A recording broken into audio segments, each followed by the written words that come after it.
오늘도 변함없는 하나님의 은혜와 사랑이 여러분이 하시는 모든 범사와 가정에 함께 하시기를 주님의 이름으로 축원합니다.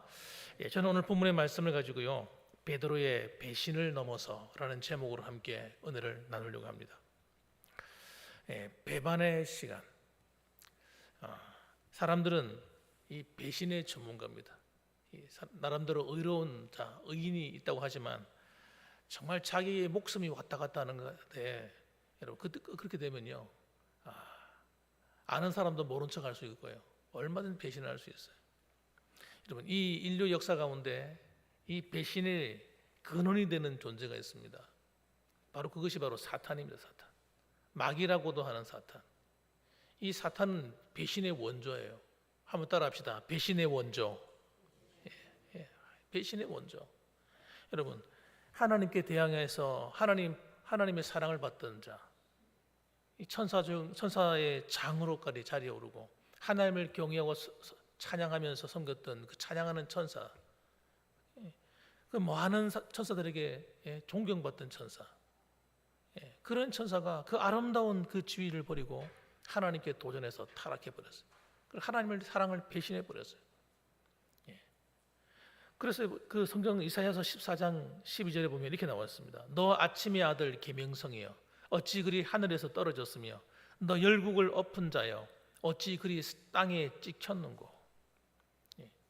그렇게 아름답게 빛나던 그 아침의 아들 계명성, 찬란하게 빛나던 그 별 같은 존재가 여러분 하늘에서 떨어졌다는 거예요.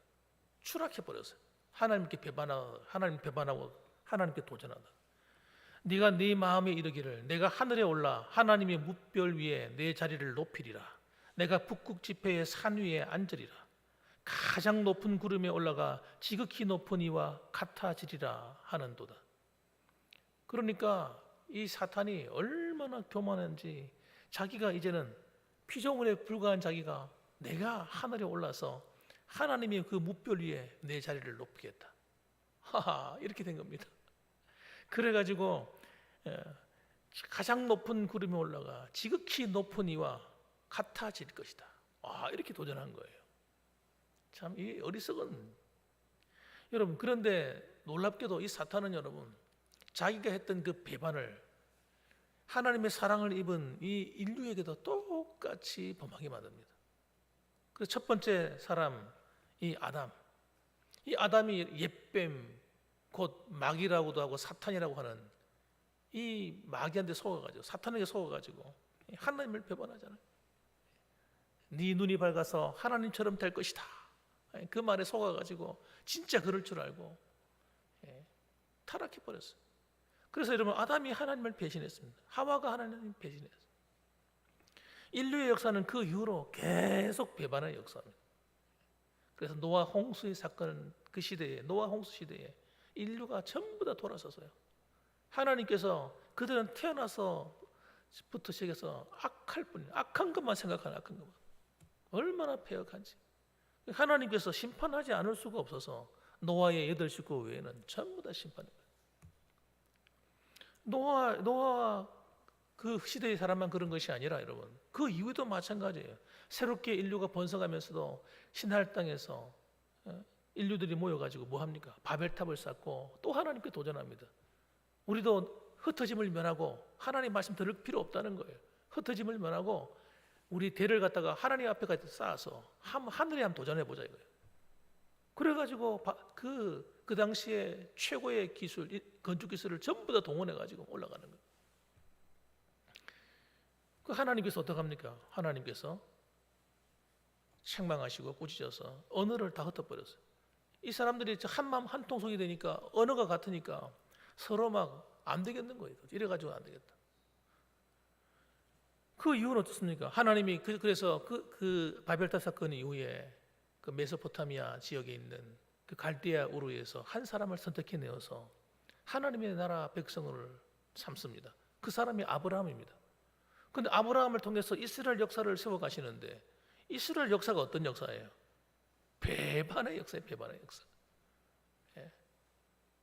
뭐 시간이 많이 흘러서 그런 게 아닙니다. 출애굽 사건 이후부터 이스라엘이 망할 때까지, 예수님 오기 전까지 마찬가지예요. 끊임없이 하나님을 배반하는 거예요. 하나님의 살아계심을 다 보여주고 다 해도 배반하는 거예요. 보세요 여러분, 예수님께서 12제자를 불러서 제자를 삼아서 여러분 하나님의 나라를 세우는 기둥으로 12기둥으로 만들었어요. 이스라엘의 나라는 여러분 12족속으로 이루어져 있지 않습니까? 그러니까 12명을 부르신 것은 그냥 부른 것이 아니라 하나님 나라를 세우겠다는 마음을 가지고 12명에 불러서 그들 기둥으로 삼으신 거예요. 그런데 그 중에 한 기둥, 가룟 유다가 예수님을 배반하고 은 30냥에 팔아버립니다. 이야, 기둥 하나가 빠져버렸어. 예수님이 십자가의 그 고난의 길을 걸어가는데 오늘 본문의 말씀 보십시오. 본문의 말씀에 등장하는 이 베드로 한번 보세요. 베드로. 예수님의 그래도 수석 제자고 가장 앞장서서 예수님을 섬기고 그랬던 사람 아닙니까? 그런데도 불구하고 주님을 배신 땡깁니다. 66절 말씀 한번 보세요. 베드로는 아랫뜰에 있더니 대제사장의 여종 하나가 와서 베드로가 불 쬐고 있는 것을 보고 주목하여 이르되 너도 나사렛 예수와 함께 있었도다. 이렇게 말하는 거예요. 이 말은 함께 있었다는 말이 무슨 말이에요? 너 예수님 따르는 제자 아니냐 이거예요. 왜 아니겠어요? 맞죠? 좀 관심 있던 사람들은 보고 금방 알아봤을 거예요. 왜? 항상 예수님 옆에 붙어 다녔으니까. 모르는 게 이상한 일이지. 베드로가 말했습니다. 어젯밤까지만 해도, 어젯밤도 아니에요. 어젯밤에 맞았군요. 어젯밤에. 예수님 앞에서 나는 주와 함께 죽을지언정 절대 주님을 배반하지 않겠습니다. 난 목숨 걸었습니다. 이렇게 얘기했어요. 얼마나 큰 소리 쳤습니까? 그런데 그가 잡혔으면 고문을 당했습니까? 너 예수님 배반해 하고 고문을 가하고 막 괴롭혔습니까? 아니면 너 잡아간다 하고 공개적으로 예수님의 제자들을 체포해라 이런 명령이 내려졌습니까? 그런 것도 아닌데 기십 중 하나가 자기를 알아보고 너 예수님의 제자 중에 한 사람이지 라고 딱 말했는데 그 말 듣고는 두려워가지고 예수님을 모른다고 하는 거예요. 정말 여러분 기가 막히지 않았습니까? 주님을 따를 때 그는 모든 걸 버렸어요. 모든 걸 버리고 따랐습니다. 이 말이 무슨 말입니까? 목숨 내놓았다는 거예요. 그런데 그 열정이 다 어디 가버린 거예요 도대체? 68절 보십시오. 베드로가 부인해서 하는 말이 나는 네가 말하는 것이 무엇인지 알지도 못하고 깨닫지도 못하겠노라 하고 앞돌로 내빼려고 합니다. 이 말입니까? 빵굽니까 도대체? 예? 나는 네가 말하는 것이 무엇인지 알지도 못하고 깨닫지도 못하겠다니. 에이, 난 전혀 모른다는 거예요. 네가 착각했겠지. 나 따르긴 따랐지. 옆에 있었다 그래. 어쩔래? 이러면 안 됩니까 좀? 부인하고 도망가니까 다시 얘기합니다. 너 맞잖아. 아니라는 거예요. 아니라. 71절 말씀 보십시오. 71절 보면 또 다른 사람이 막 이러면 너 맞다고 얘기하니까 뭐라고 얘기하는 거 보세요. 71절에 그러나 베드로가 어떻게 해요? 저주하며 맹세하되 나는 너희가 말하는 이 사람을 알지도 못하노라. 예수님을 향해서 저주하며 맹세하되 나는 너희가 말하는 이 사람을 알지도 못한다. 처음 본다. 이런 이야기입니까 도대체? 뭡니까 도대체? 저는 이 베드로의 모습을 보면서 누구의 모습을 봅니까? 나의 모습을 봅니다. 나의 모습. 과연 나는 다를까요? 나도 정말 목숨이 왔다 갔다 하는 우리 대적들이 앞에서 총칼을 겨누고 너 예수 믿는 목사 맞지? 그럼 벌벌 떨진 않을까? 장담 할 수 없겠어요. 장담을. 베드로만 우리 욕할 일이 아니에요. 여러분도 누가 콩칼을 들고 와서 너 예수 믿을래 안 믿을래? 예수님 초상을 가져와 가지고 앞에 놔두고 침 뱉어라. 내 침 뱉으면 살려줄게. 이렇게 말하면 침 뱉고 나갈 사람들이 있을까 없을까요? 저는 있을 거라 생각해요. 있을 거라. 여러분, 나는 하나님의 택함받은 백성이고, 나는 구원받았고, 난 하나님의 엄청난 은혜를 덧입어서 나는 하나님의 부르심을 받은 하나님의 자녀라고. 지금 내가 어떻게 그럴 수 있냐고 막 장담 못하는 겁니다. 장담할 수가 없어요.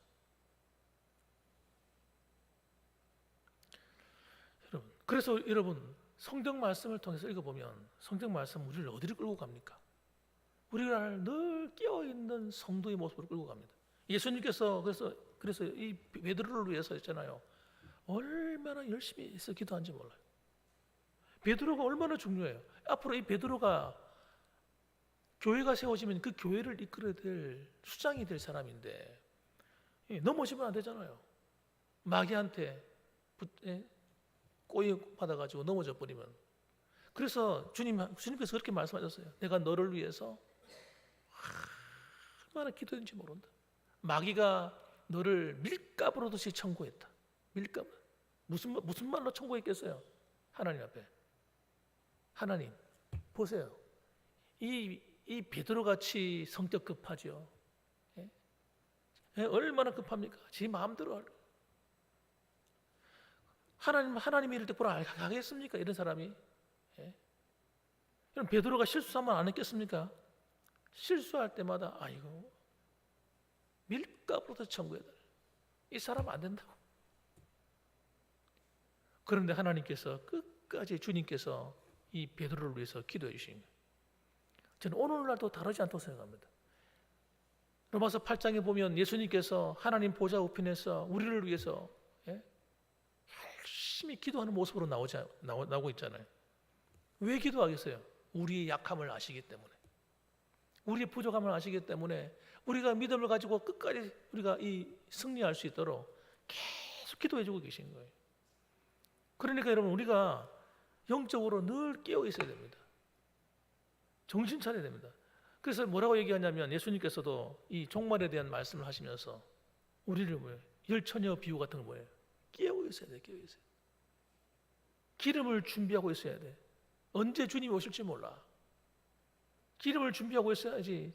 정신없이 세상에 분담에 빠져가지고 먹고 사는 일에 빠져가지고 주님이 가는 관심도 없고 그렇게 살면 안 돼. 그렇게 말씀하셨어요. 그래서 에베소서 5장 8절에 보게 되면 사도 바울이 이렇게 외칩니다. 술 취하지 말라. 이는 방탕한 것이니 오직 성령의 충만함을 받으라. 여러분, 이 에베소서는 교회론이잖아요. 교회에 대한 이야기거든요. 교회는 이 마지막 때에 어떻게 존재해야 되느냐. 술 취하지 말라. 이는 방탕한 것이니. 이는 술만 말하는 게 아닙니다. 이 세상에 취하는 게 술 취하는 거예요. 방탕함에 우리 삶을 내어주면 안 된다는 겁니다. 그럼 어떻게 살아야 됩니까? 오직 성령의 충만함을 입어야 된다. 왜? 신앙생활은요, 나의 힘에 두면 안 되기 때문에. 내가 한번 잘해보겠다고 하면 이게 안 된다니까요. 속는 거예요. 그래서 우리는 하나님의 성령의 능력을 덧입어서 하나님 말씀에 순종할 수 있는 그런 성도들이 되어야 합니다. 우리가 아무리 열심을 내어서 열심히 봉사해도 여러분, 그거 믿을 수가 없어요. 나의 의는, 내 의라고 하는 것이 믿을 수가 없어요. 어느 순간에 넘어질지 몰라요. 하나님의 도우심이 없이, 성령의 인도함이 없이는 우리는 승리하는 삶을 살 수가 없습니다. 그래서 사도행전 1장 8절에도 이 1장에서 하는 최고의 메시지가 뭡니까? 최고의 메시지는 하나님 아버지께서 너에게 준비한 것, 그거 받아야 된다. 그러니까 그거 받기 전에는 예루살렘을 떠나면 안 돼 하고 제자들에게 신신당부를 하셨어요. 기다려. 지금 아무리 일이 급해도 일보다 더 중요한 게 있는데 그거 너 지금 아버지가 너희들을 위해서 예비한 걸 받아야 돼. 그게 뭡니까? 사도행전 1장 8절에 주님 말씀하셨습니다. 오직 성령이 너에게 임하시면 너희가 권능을 받고. 여러분, 하나님의 나라의 일을, 하나님을 섬기는 모든 일들은 여러분 성령의 권능을 받아야 할 수 있다는 거예요. 이 성령의 권능을 받기까지는 이 제자들이 어떻게 살았습니까? 보시는 바와 같습니다. 베드로의 모습이 어땠습니까? 보시는 바와 같아요. 오직 성령이 너에게 임하시면 너희가 권능을 받아야 하나님의 일을 할 수 있다는 거예요. 주를 섬길 수 있다는 겁니다. 그래서 성령이 권능을 받으면 예루살렘과 온 유대와 사마리아와 땅끝까지 이르러 내 증인이 되리라. 예수님이 12제자의 모습을 보십시오. 하나는 배반하고 수장은 비롯해서 나머지는 다 도망가 버리고, 그리고 수장이라고 하는 베드로는 배신을 땡기고 모른다고, 예수님 모른다고 저주까지 하고.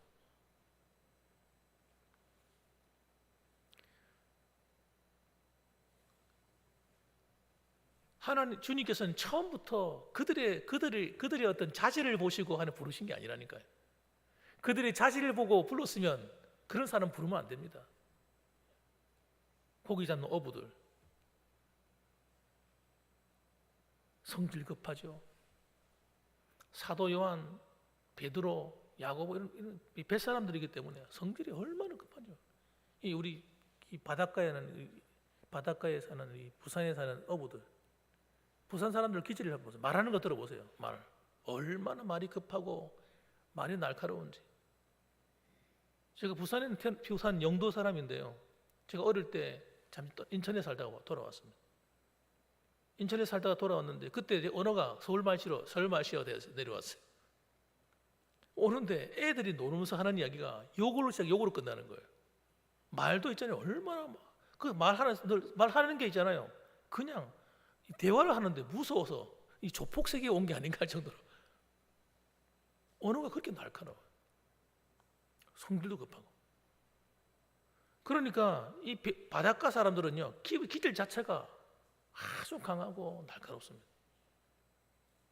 뭔가 마음에 안 들고 자신을 배반하니까 뭐라고 얘기하면 그 제자들이 하는 이야기가 하늘에서 벼락이 내려가지고 이 마을 사람들을 다 죽이라는 거예요.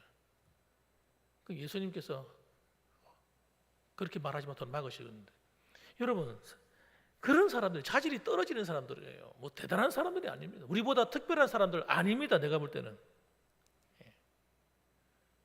그들의 모습을 보고 하나님 택하신 게 아니에요. 그들을 하나님 쓰시는 방법은 하나님 그들을 성령의 권능의 능력을 덧입혀서 쓰시려고 부르신 거예요. 우리도 만약 하나님의 그 자질과 하나님의 그 눈으로 가지고 우리를 잣대를 가지고 우리를 부르셨다면, 우리를 하나님 나라 일꾼으로 쓰신다면 몇 사람이나 합격할 수 있겠습니까? 저를 비롯해서 우리 교회 안에 누가 몇 사람이나 하나님 앞에 합격받을 수 있겠어요? 저는 아니라고 생각합니다. 그래서 여러분, 우리는 우리 자신을 신뢰하면 안 됩니다. 하나님의 은혜로 지금까지 우리가 살아왔고 하나님의 은혜로 지금 우리가 신앙생활을 하고 있는 거지, 우리가 잘나서 똑똑해서 능력이 있어서 믿음 생활 잘하고 있는 거 아닙니다. 앞으로도 마찬가지고요. 그래서 우리는 여러분, 나를 신뢰하면 안 돼요. 그 순간 넘어지는 거예요. 나는 연약하게 짝이 없는 그런 평범한 사람임을 아셔야 됩니다. 그러니까 우리는 어떻게 살아야 됩니까? 날마다 깨어서 하나님의 성령에 붙들림 받아야 될 줄 믿으시기 바랍니다. 하나님의 은혜에 붙들림 받아야 돼요. 한 말씀에 붙들림 받아야 되고 성령에 붙들림 받아야 됩니다. 그 권능으로 여러분 충만해지셔야 된다. 그 다음에 여러분, 우리가 신앙생활 할 때 적극적인 선을 행해야 됩니다. 하나님이 기뻐하시는 것, 여러분 이것이 굉장히 중요하기 때문에 따라합시다. 그 열매로 알리라. 여러분 마지막에는 여러분 우리의 신앙을 하나님께서 그 열매로 하신다는 걸 기억하셔야 돼요. 예수님 믿습니다. 다 예수 믿어요. 구원받았습니다. 그러는데 열매가 아니야. 그러니까 믿는 것과 열매가 다를 수 있습니까, 여러분? 다를 수 없습니다. 여러분, 믿는 것과 열매가 같아야 돼요. 우리는 거룩한 성도이기 때문에 하나님이 기뻐하시는 그 열매가 우리에게 나타나야 됩니다. 그것이 뭡니까? 한번 따라합니다. 사랑이다. 시작. 사랑이다. 사랑입니다. 사랑. 사랑이 식어지게 하면 절대 안 됩니다. 사랑은 무엇입니까? 값없이 베푸는 겁니다. 사랑은 받는 게 아닙니다. 착각해요. 성도들이 착각해요. 이 교회는 사랑이 없어. 그 말이 무슨 말하고 있는 거예요? 왜 나를 사랑해 주지 않냐는 거예요. 왜 나한테 관심이 없어? 그 말이 맞는 말처럼 들리지만요, 그 말처럼 나쁜 말이 없는 거예요. 성경 어디에 너 사랑받으라는 말이 어디 있습니까? 사랑하라고 그랬지. 마귀가 속이는 거예요. 그래서 비판하게 만드는, 판단하게 만드는 거예요. 오늘날 교회가 왜 사랑이 없냐고. 네가 사랑하지 않아서 그렇지 다 사랑했다니까요. 여러분, 사랑을 받고자 하는 사람에게는 여러분 관심이 어디 있는 거예요? 자기밖에 없어요. 자기가 속상하면 기분 나쁘고, 자기가 누굴 대접하지 않으면 마음 상하고, 이 마귀가 속인 겁니다. 여러분, 우리의 눈을 바꿔놓은 거예요. 어느 순간에 영적으로 깨어있지 않으니까 속는 거예요. 사랑은 하는 것입니다. 여러분 따라합시다. 사랑은 받기보다 주는 것이다. 주어야지. 주님께서 우리를 위해서 사랑 받으신 겁니까? 하나님이 사랑을 받으셨어요? 하나님을 모른다 그러고 예수 안 믿으려고 몸부림치는 우리를 예수 믿게 만드셔서 하나님을 알게 해주시고, 하나님이 한없는 사랑을 우리에게 부어주시는 거예요. 사랑은 하는 겁니다. 누가 나를 사랑해 주지 않느냐고 말하기 전에 내가 그 사람을 사랑해 줘야 됩니다. 그래서 주님을 섬기듯이 교회를 섬기고, 주님을 섬기듯이 성도들을 섬겨주고, 주님을 섬기듯이 이웃을 섬겨주고, 어려운 사람이 있으면 은혜를 베풀고 봉사하고. 교회가 세상의 기준보다도 이 선을 행하는 게 떨어지면 안 됩니다. 세상 사람들은 정말 열심히 서로 돕고 사랑하는 건데, 오히려 교회가 인색하고 사랑을 안 베풀고 따지고, 이 사람은 이래서 한다고 따지면 안 됩니다. 사랑은 따지는 게 아닙니다, 여러분.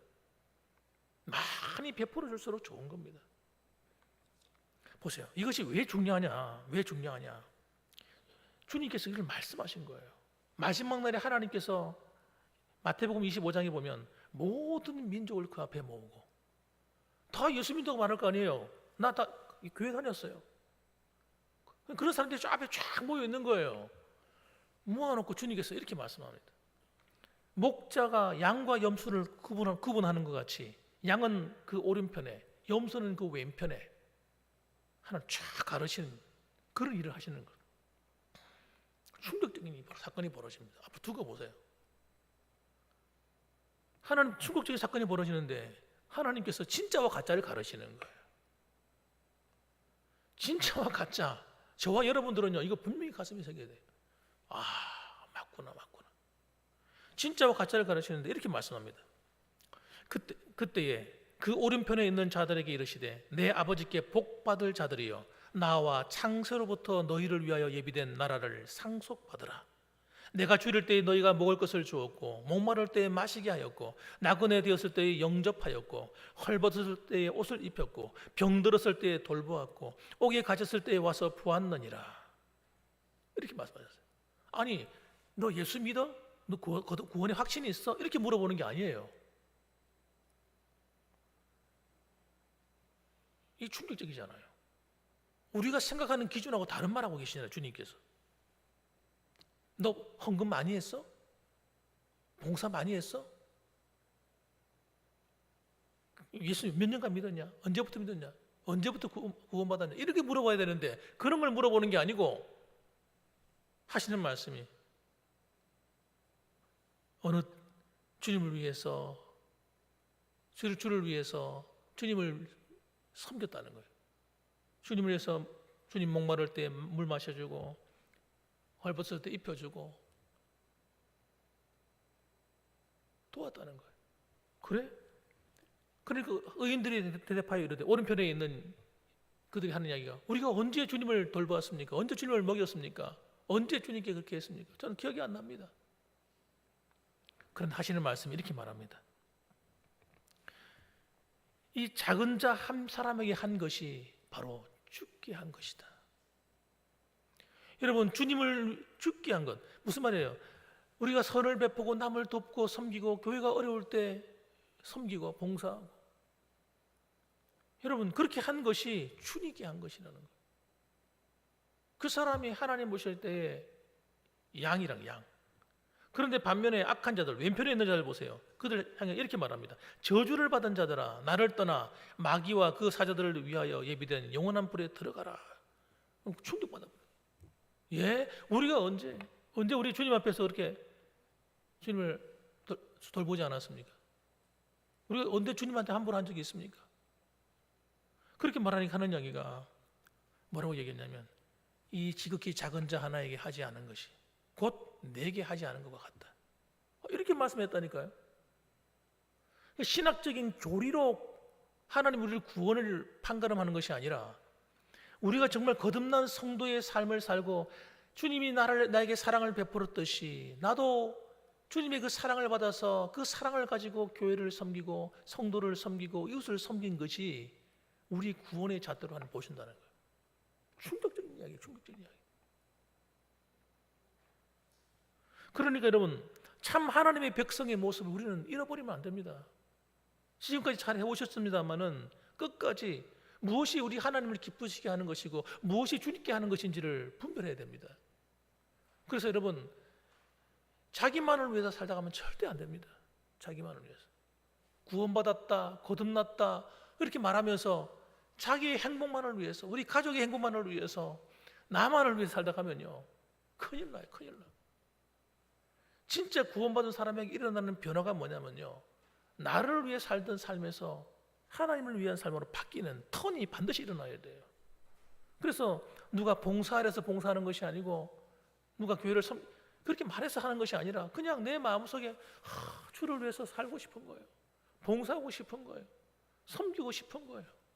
예? 어려운 사람 얘기를 들으면 도와주고 싶은 거예요. 여러분, 이런 마음들이 저절로 일어나는 성도가 되셔야 됩니다. 그래서 갈라디아 6장 9절 말씀에 우리가 선을 행하다 낙심하지 말지니. 여러분, 선을 행하다 보면요, 사람들이 나를 오해하는 거예요. 오해. 여러분, 사탄이 얼마나 못됐냐면요, 우리가 착한 일하고 하나님을 잘 섬기는 건 못 봅니다. 못 봐. 그러니까 어떻게 하는지 아세요? 옆에 있는 성도들, 이웃을 또 동원해가지고 막 속상하게 만드는 거예요. 야, 주를 위해서 열심히 하고 있는데 오른손이 하는 걸 왼손이 모르게 하고, 남 모르게 남을 덮고 섬기고 있는데 그거 못하게 하려고요, 우리의 마음을 속상하게 만들고 기분 언짢게 만들고 막 그렇게 만드는 거예요. 못됐어요. 그래서 주님께서 말씀하는 거예요. 우리가 선을 행하되 낙심하지 마라. 주를 섬기는데 누가 알아주지 않는다고 너무 속상하지 마라. 내가 다 보고 있다. 내가 다 너희 행위책에 다 기록하고 있다. 죽게 한 것이고, 너희들이 죽게 한다고 한 것이 아니라 할지라도 작은 아이 하나라도 도와주고 섬기고 돌보는 것이 곧 내게 하는 것이니까 그거 기죽지 말고 열심히 해. 그렇게 말씀하시는 거예요. 그러니까 여러분, 우리는 기죽지 말고 주를 위해서 죽게 하듯이 우리에게 주신 이 선한 하나님의 이 죽게 하는 이 일들을 멈추면 안 됩니다. 주님 오시는 그날까지. 그런데 우리가 할 수 있는 최고의 선은 뭐겠습니까? 최고의 선, 가장 최고의 선은요, 복음 전하는 겁니다. 영혼 살리는 거예요. 이게 최고 중요합니다. 마태복음 28장 18절 보면 예수께서 나와 말씀하여 이르시되 하늘과 땅의 모든 권세를 내게 주셨으니 그러므로 너희는 가서 모든 민족으로 제자를 삼아 아버지와 아들과 성령의 이름으로 세례를 주고 내가 너희에게 분부한 모든 것을 가르쳐 지키게 하라. 여러분, 여긴 두 가지를 하나님 말씀하시는데 이건 교회가 해야 될 사명이에요. 그게 뭐냐면 첫째는 전도하는 겁니다. 영혼 구원하는 것, 선교하는 겁니다.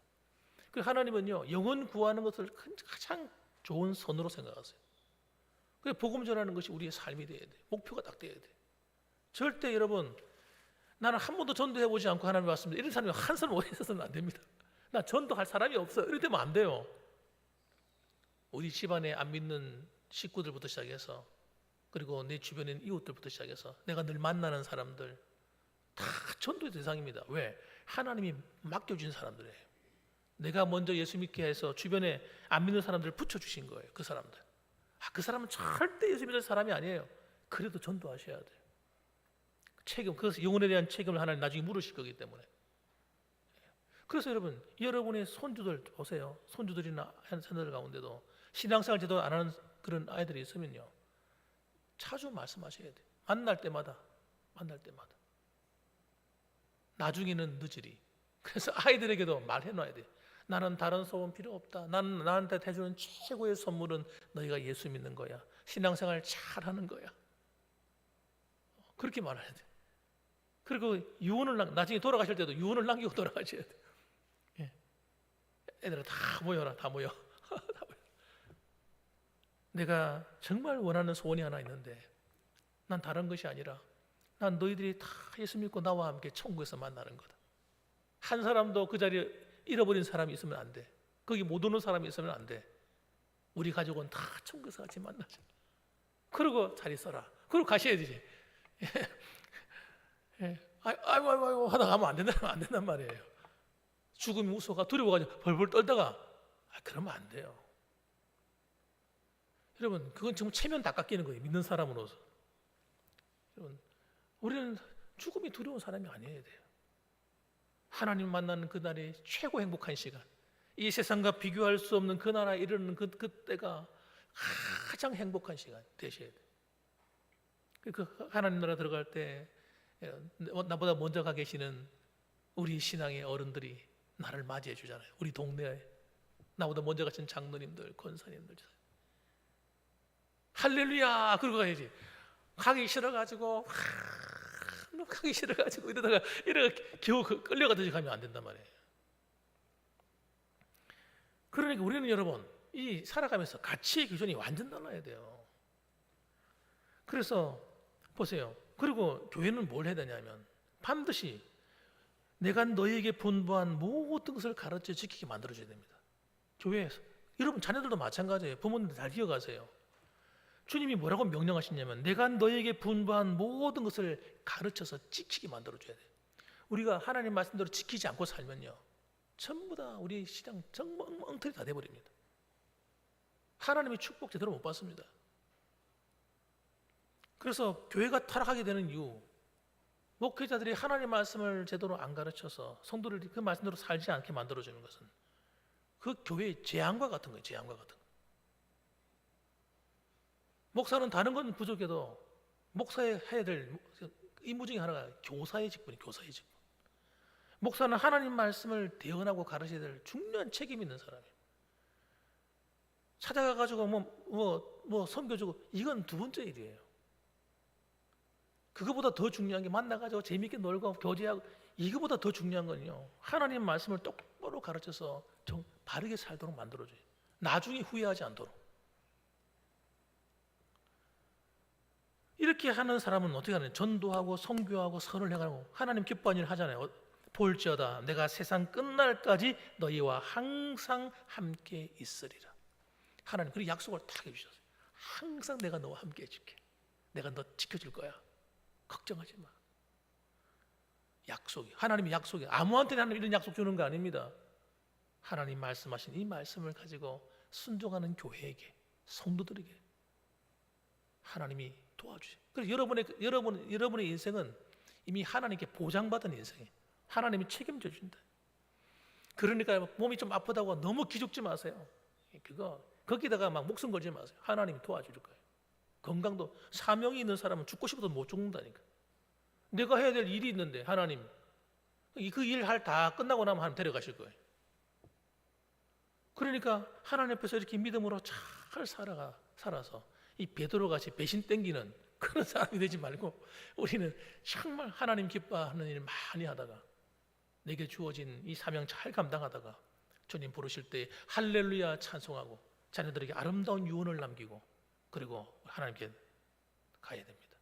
저와 여러분이 그렇게 되시기를 주님의 이름으로 축원합니다. 아멘. 기도하겠습니다. 우리 같이